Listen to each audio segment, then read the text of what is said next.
ফুটবলের প্রতি কতটা প্রেম থাকলে সম্ভব হয়। ভাইটি প্রতিবন্ধী, তবুও ফুটবলকে এতটাই ভালোবাসে, সে ফুটবলটা খেলছে দেখুন।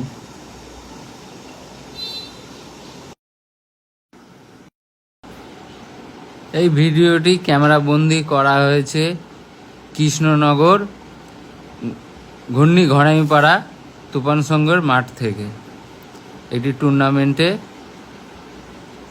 ম্যাচের মুহূর্তের আগে টিম যখন অনুশীলন করছিল, সেই মুহূর্তে এই প্রতিবন্ধী ভাইটি সেই টিমেরই একটি খেলোয়াড় হিসেবে নেমেছিলেন এবং খেলছিলেন। ফুটবলকে ভালোবেসে এটা সম্ভব, এটাই প্রমাণ করে দিয়ে গেলেন ছেলেটি।